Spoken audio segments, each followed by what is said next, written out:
दोस्तों, आज से हम सीटेट के लिए हिंदी का प्रैक्टिस सेट 1 स्टार्ट कर रहे हैं। इस प्रैक्टिस सेट में हमने वे क्वेश्चन उठाए हैं जो सीटेट हर बार पूछता है। दोस्तों, ये हिंदी के वे प्रश्न हैं जो सीटेट में हर बार पूछे जाते हैं और बहुत ही महत्वपूर्ण है। दोस्तों, आपसे निवेदन है, इन क्वेश्चनों को बिल्कुल भी स्किप मत करना।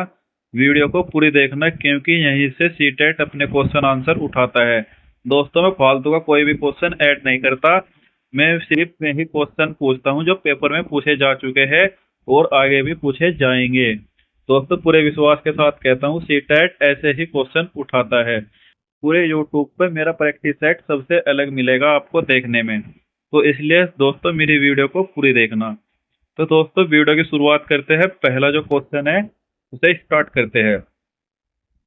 तो दोस्तों, पहला क्वेश्चन है, कक्षा 5 के बच्चों की हिंदी भाषा का आंकलन करने में कौन सा प्रश्न सर्वाधिक उपयोगी है? तो दोस्तों, आपके सामने ऑप्शन है, झूरी के बैलों के नाम बताइए। ऑप्शन बी है, गया कैसा व्यक्ति था। ऑप्शन सी है, हीरा समझदार था या मोती, क्यों। ऑप्शन डी है, झूरी के कितने बैल थे। दोस्तों, इनमें एक सही उत्तर है, उसका आपको जवाब देना है। तो दोस्तों, इसका जो सही उत्तर हो जाएगा वो हो जाएगा ऑप्शन सी। ऑप्शन सी इसका सही उत्तर हो जाएगा। तो दोस्तों, हम बढ़ते हैं नेक्स्ट क्वेश्चन पे। दोस्तों, जो नेक्स्ट क्वेश्चन है वो है, हिंदी भाषा में आंकलन का मुख्य उद्देश्य क्या है? तो दोस्तों, आपको मुख्य उद्देश्य बताना है। ऑप्शन नंबर ए है, बच्चों के शब्द भंडार का आंकलन करना। ऑप्शन बी है, प्रभावी भाषा प्रयोग में बच्चों की मदद करना। ऑप्शन सी है, भाषा प्रयोग संबंधित त्रुटियों का आंकलन करना। और ऑप्शन डी है, बच्चों के व्याकरण ज्ञान को जानना। तो दोस्तों, इसमें से आपको एक सही उत्तर बताना है। दोस्तों, इसका जो सही उत्तर है वो ऑप्शन बी हो जाएगा। Option B is the correct answer, प्रभावी भाषा प्रयोग में बच्चों की मदद करना। तो दोस्तों, अब चलते हैं नेक्स्ट क्वेश्चन पे। नेक्स्ट क्वेश्चन है क्वेश्चन नंबर 3। तीसरी कक्षा का मोहित अक्सर पढ़ते समय शब्दों की पुनरावृत्ति करता है। आप उसके पठन के बारे में क्या कहेंगे? तो दोस्तों, ऐसे ही क्वेश्चन सीटेट पूछता है, तो आपको उसका सही उत्तर बताना है। ऑप्शन ए है, उसे पढ़ने में बहुत कठिनाई होती है। और ऑप्शन बी है, वह अर्थ की खोज में पुनरावृत्ति करता है। ऑप्शन सी है, उसे शब्द पढ़ने में कठिनाई होती है। और ऑप्शन डी है, उसे पढ़ना ही नहीं आता है। तो दोस्तों, आपको देखना है इसमें सही उत्तर क्या है। तो दोस्तों, जो इसका सही उत्तर हो जाएगा वो हो जाएगा option number B. Option number B is the correct answer. तो दोस्तों, इसका सही उत्तर ऑप्शन नंबर बी है, वह अर्थ की खोज में पुनरावृत्ति करता है। तो दोस्तों, अब हम चलते हैं नेक्स्ट क्वेश्चन पे। नेक्स्ट क्वेश्चन हमारा है क्वेश्चन नंबर 4। ये पूछा गया है, भाषा सीखने सिखाने की प्रक्रिया में सबसे कम महत्वपूर्ण क्या है? तो दोस्तों, हमें मतलब जो सीखने सिखाने की जो प्रक्रिया है उसमें हमें बताना है सबसे महत्वपूर्ण किस चीज की भूमिका होती है। तो ऑप्शन देखिएगा। ऑप्शन ए है, भाषा का आंकलन। ऑप्शन बी है, भाषा शिक्षण की पद्धति। ऑप्शन सी है, भाषा का परिवेश। ऑप्शन डी है, भाषा की पाठ्य पुस्तक। तो आपको देखना है कि सीखने सिखाने में कौन सा सबसे कम भूमिका निभाता है। तो दोस्तों, आप देखें कौन सा ऑप्शन सही है। तो दोस्तों, जो इसका सही उत्तर हो जाएगा वो हो जाएगा option number D. Option number D is the correct answer. इसे लिखा गया है भाषा की पाठ्य पुस्तक, यानी कि अगर हम बच्चों को सिखा रहे हैं तो सीखने सिखाने की जो प्रक्रिया में महत्वपूर्ण होगा वो कम महत्वपूर्ण होगा भाषा की पाठ्य पुस्तक। तो दोस्तों, हम नेक्स्ट क्वेश्चन की तरफ बढ़ते हैं। नेक्स्ट क्वेश्चन हमारा क्वेश्चन नंबर 5 है। ये पूछा गया है, भाषा शिक्षक के लिए जरूरी है कि वे भारतीय भाषाओं की स्वीकार करें और समझ साहित्य की दृष्टि से देखें। तो दोस्तों, थोड़ा टाइपिंग में मिस्टेक है, तो आप थोड़ा समझिएगा और कॉम्प्रोमाइज करने की कोशिश करें, क्योंकि थोड़ा जो टाइपर ने गलत कर दिया है। तो दोस्तों, प्रश्न को मैं दोबारा पढ़ता हूँ। भाषा शिक्षक के लिए जरूरी है कि वे भारतीय भाषाओं को स्वीकार करें और समझ साहित्य को दृष्टि से देखें। तो दोस्तों, इसमें आपको सही उत्तर बताने हैं। तो ऑप्शन आपके सामने। ऑप्शन ए है, विषमता और सराहना करना। बी, विविधता सराहना। ऑप्शन सी है, सराहना विविधता। ऑप्शन डी है, जटिलता और साहित्य। तो दोस्तों, इसका जो सही उत्तर है वो आपके सामने है, देखिएगा इसका सही उत्तर क्या होगा। तो दोस्तों, इसका जो सही उत्तर है वो हो जाएगा ऑप्शन नंबर बी। तो ऑप्शन नंबर बी इसका सही उत्तर होगा, विविधता सराहना। तो दोस्तों, नेक्स्ट क्वेश्चन पे बढ़ते हैं। नेक्स्ट क्वेश्चन जो हमारा है वो है क्वेश्चन नंबर 6। क्वेश्चन देखो क्या कह रहा है, पहली कक्षा के बच्चों के साथ कविता गायन के बाद आप क्या करेंगे? यानी कि जो पहली कक्षा के जो बच्चे हैं उनके साथ अगर आप कविता गायन कर रहे हैं तो आप क्या करेंगे? तो ऑप्शन आपके सामने है। ऑप्शन ए है, बच्चों से कविता पर आधारित प्रश्न पूछेंगे। ऑप्शन बी है बच्चों को कविता में आए 5 शब्द बताने के लिए कहेंगे। ऑप्शन सी है बच्चों से कहेंगे कि वे अपनी भाषा में अपनी पसंद की कोई कविताएं सुनाएं। ऑप्शन डी है बच्चों से कहेंगे कि वे सुनी हुई कविता को शब्द से सुनाएं। तो देखिए आपके हिसाब से कौन सा सही उत्तर हो सकता है। दोस्तों मैंने एक चीज आपको बताई थी पहले भी वीडियो में, सी टेट में हमेशा आपको बच्चे पे फोकस करना है, क्योंकि बच्चे को आपको बिल्कुल भी गलत नहीं बताना है। तो जो उत्तर जाएगा वो बच्चे के हक में जाएगा, यानी कि हमें पॉजिटिव आंसर ढूंढना है। तो देखते हैं दोस्तों इसका आंसर क्या होता है। तो दोस्तों इसका जो सही उत्तर है वो हो जाएगा ऑप्शन नंबर सी। बच्चों से कहेंगे कि वे अपनी भाषा में अपनी पसंद की कोई कविताएं सुनाएं। अब देखो बच्चे बच्चे छोटे हैं, बच्चे अपनी भाषा में ही कविता सुनाएंगे तो ज्यादा बेटर रहेगा, ज्यादा सीख पाएंगे। तो जो उसका ऑप्शन नंबर सी है वो सही हो जाएगा। तो दोस्तों हम बढ़ते हैं ऑप्शन नंबर 7 की तरफ। तो दोस्तों ऑप्शन नंबर 7 है प्राथमिक स्तर पर बच्चों में लिखने का कौशल इस सीमा तक हो कि वे। तो दोस्तों ऑप्शन दिए हुए हैं। ऑप्शन नंबर ए है छोटी कहानी लिख सके। ऑप्शन नंबर बी है विभिन्न उद्देश्यों के लिए लिख सके। ऑप्शन सी है मानक वर्तनी में लिख सके। ऑप्शन डी है सुंदर अक्षरों में लिख सके।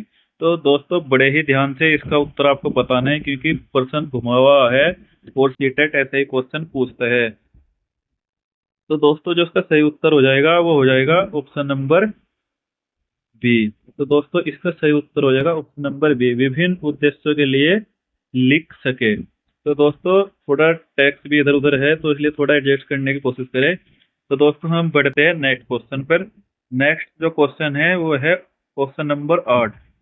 क्वेश्चन नंबर 8 बोल रहा है हिंदी भाषा के संदर्भ में एक महत्वपूर्ण उद्देश्य है कि बच्चे।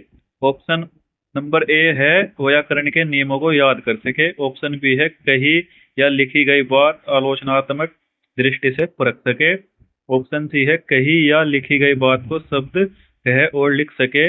ऑप्शन डी है अपना शब्द भंडार विकसित कर सके। तो दोस्तों बताइए इसका ऑप्शन कौन सा सही होगा। तो दोस्तों इसका option number B is the correct answer. Option number B इसका सही हो जाएगा, कही या लिखी गई बात आलोचनात्मक दृष्टि से परखे। तो दोस्तों बात सही है, परखना भी बहुत जरूरी है। तो दोस्तों हम बढ़ते हैं क्वेश्चन नंबर 9 की तरफ। क्वेश्चन नंबर 9 देखो क्या कह रहा है। प्राथमिक स्तर पर हिंदी भाषा का शिक्षण करते समय आप किस बिंदु पर सर्वाधिक बल देंगे। तो दोस्तों बड़ा ही जबरदस्त क्वेश्चन है, लगभग लगभग हर साल ये सीटेट में पूछा ही जाता है। मैंने 3 बार सीटेट दिया है तो मैंने 3 ही सारे क्वेश्चन सीटेट में देखा है। तो दोस्तों मैं हमेशा आपके लिए वही क्वेश्चन उठाता हूँ जो मतलब आने के लायक होता है। ये इम्पोर्टेंट क्वेश्चन है, इसे आप नोट कर लेना। तो ठीक है दोस्तों इसका सही उत्तर देखते क्या है। ऑप्शन नंबर ए दे रखा है हिंदी भाषा की विभिन्न वाक्य संरचनाएं। ऑप्शन नंबर बी है हिंदी भाषा का सौंदर्य और अंश लिंकित। और ऑप्शन नंबर सी है हिंदी भाषा की मानक वर्तनी। और ऑप्शन नंबर डी है हिंदी भाषा के मुहावरे और लोकोक्तियां। तो देखते हैं दोस्तों इसका सही उत्तर क्या होता है। तो दोस्तों जिसका सही उत्तर हो जाएगा वो option number B correct answer हो जाएगा, हिंदी भाषा का सौंदर्य और आंचलिकता। तो दोस्तों इसका सही उत्तर है। तो दोस्तों हम अब बढ़ते हैं अपने नेक्स्ट क्वेश्चन की तरफ। नेक्स्ट क्वेश्चन हमारा होने वाला है 10। और क्वेश्चन नंबर 10 क्या कह रहा है वो आपके सामने है। पहली कक्षा की हिंदी भाषा की पाठ्य पुस्तक में आप किस विधा को सबसे अधिक महत्व देंगे। तो दोस्तों बताओ आप किसी को सबसे अधिक महत्व देंगे। बहुत ही जबरदस्त सवाल है, हर बार परीक्षा में पूछा जाता है। नोट कर लेना भाई, ये भी इम्पोर्टेंट सवाल है। इम्पोर्टेंट सवाल है, लगभग हर बार मैंने भी ये सीटेट में देखा ही है। तो दोस्तों इसका जो सही उत्तर हो जाएगा, इसका सही उत्तर हो जाएगा ऑप्शन नंबर डी, यानी कि कहानी। तो दोस्तों हम बढ़ते हैं नेक्स्ट क्वेश्चन की ओर। नेक्स्ट क्वेश्चन जो हमारा है वो है ऑप्शन नंबर 11। पढ़ने का प्रांश भसे ही हो और किसी उद्देश्य के लिए हो। तो दोस्तों आपको इसका सही उत्तर बताना है। ऑप्शन ए है शब्द, ऑप्शन बी है वाक्य, ऑप्शन सी है तो ऑप्शन डी है अक्षर। बताओ इसका सही उत्तर क्या हो जाएगा। बताओ इसका सही उत्तर क्या हो जाएगा। देखते हैं कितने लोग इसका सही उत्तर दे पाते हैं। तो दोस्तों इसका जो सही उत्तर है वो हो जाएगा ऑप्शन नंबर सी अर्थ। जो इसका सही उत्तर है वो हो जाएगा अर्थ। दोस्तों हम बढ़ते हैं नेक्स्ट क्वेश्चन की तरफ। नेक्स्ट क्वेश्चन हमारा क्वेश्चन नंबर 12 है। भाषा अर्जित करने के संदर्भ में कौन सा कथन उचित नहीं है। तो दोस्तों देखो कौन सा कथन उचित नहीं है। ऑप्शन नंबर ए दे रखा है यह एक स्वाभाविक प्रक्रिया है। और ऑप्शन बी है बच्चे भाषा के नियमों को आत्मसात करते हैं। ऑप्शन सी है बच्चों को नियम बनाना या सिखाया जाता है। ऑप्शन डी है यह एक सहज प्रक्रिया है। बताओ कौन सा ऑप्शन सही होगा इसमें। तो दोस्तों इसका जो सही उत्तर है वो ऑप्शन नंबर सी सही उत्तर हो जाएगा। बच्चों को नियम बनाना या सिखाया जाता है। तो दोस्तों बच्चों को सिखाया भी जाना चाहिए और नए नियम भी बनाना चाहिए। तो दोस्तों हम बढ़ते हैं नेक्स्ट क्वेश्चन की तरफ। नेक्स्ट क्वेश्चन है क्वेश्चन नंबर 13। लिखना सीखने में सबसे अधिक महत्वपूर्ण है। तो दोस्तों ये क्वेश्चन बहुत ही इम्पोर्टेंट है। हर बार हर बार सी टेट एग्जाम में पूछा जाता है। इस क्वेश्चन को भी इम्पोर्टेंट लगा लेना क्योंकि दोस्तों ये क्वेश्चन भी बहुत इम्पोर्टेंट है। तो दोस्तों इसका सही उत्तर देखते हैं क्या हो जाता है। दोस्तों क्वेश्चन नंबर 13 का जो सही उत्तर है वो हो जाता है option number C. Option number C is the correct answer, अर्थ की अभिव्यक्ति। तो दोस्तों इसका option number C is the correct answer हो जाएगा। तो दोस्तों हम बढ़ते हैं नेक्स्ट क्वेश्चन की तरफ। नेक्स्ट क्वेश्चन जो तो दोस्तों हमारे क्वेश्चन यहीं पे खत्म हो जाते हैं। तो दोस्तों मैं इतने कम क्वेश्चन इसलिए प्रैक्टिस कराता हूँ क्योंकि मैं वही क्वेश्चन उठाता हूँ जो सी टेट में पूछे जाते हैं। अब मेरी वीडियो देख लेना आप और यूट्यूबर की वीडियो देख लेना। मेरे वीडियो में लगभग 10 से 20 क्वेश्चन ही मिलेंगे क्योंकि मैं चुनिंदा क्वेश्चन उठाता हूँ जो यूट्यूब पे कहीं नहीं मिलेंगे और आपको सी टेट में जरूर देखने को मिलेंगे। दोस्तों अगर आप हमारे साथ हिंदी की प्रैक्टिस करना चाहते हैं तो दोस्तों हमारे चैनल को सब्सक्राइब कर लीजिए और चैनल को नोटिफिकेशन को ऑन कर लीजिए जिससे पता लग जाए कि हम डेली आपको हिंदी की प्रैक्टिस करा रहे हैं। तो दोस्तों हम आज से डेली हिंदी की वीडियो डालेंगे और हिंदी की प्रैक्टिस करेंगे और सी टेट आपका हम पहली ही बार में क्रैक करा के छोड़ेंगे और आपके हिंदी में भी 30 में से 30 आएंगे। तो दोस्तों मिलता हूँ नेक्स्ट वीडियो।